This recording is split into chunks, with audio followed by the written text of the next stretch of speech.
Hi guys, Peter here. Welcome back to Tech Suvara, and today we're going to talk about tools for video games. Let's get straight into it. So, as you know, we're starting our journey on creating a video game. Little bit by little bit, we're getting the pieces put together. So, the one thing I wanted to talk about today was about tools. Every video game uses tools, and if you build video games with like a third-party tool set like Unity, then that's the tool set that you're using. Tools are essentially made to make the process of developing a product, a video game, easier. Now you can always build it from code and from scratch with code that you build for a particular platform, but the majority of games that have ever been built in recently are usually built on things like Unreal, CryEngine, on Unity. So there's a tool set that's used, whether it's first party, built internally by the developer, or whether it is third party, like built by a third party developer.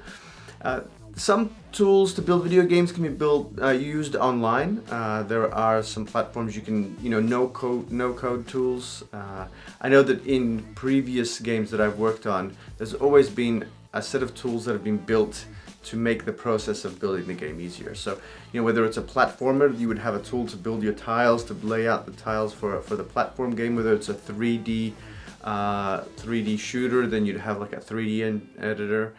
And generally what I've found in large studios or studios that build, either AAA titles or high-end games, there's always custom tools that they use.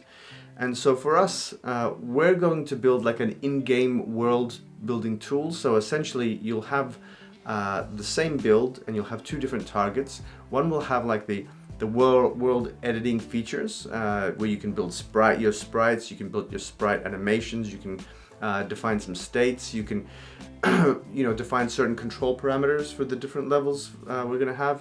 You can update and change the parameters of certain items. You can add and create items, link items to sprites, things like that. So we're going to have like a in-game world in-game tool that we'll use, and that can switch over to being like a playable game. So essentially you'll have like the one target which will be just the game, and the other one will be a target that has all of the world building tools in it. So when we deploy it on, say, the iPad, for instance, we can switch something on that will overlay all of the world editing parts of the game for us, so we can do all the updating.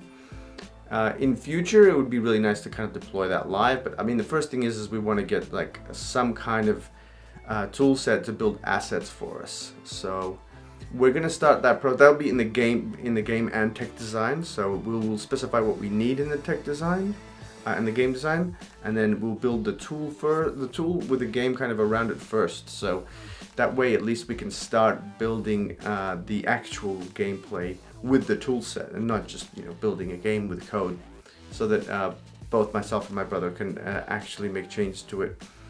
And the other thing is you can actually create different iterations of games and evolve the tools and evolve the games together. So it just means that there's a lot more future proofing for what you do and how you can support the product. So say if we wanted to make a sequel, but we wanted to change the art assets or make a special, then you could do that. You could use the tools to update the game and then do a new release.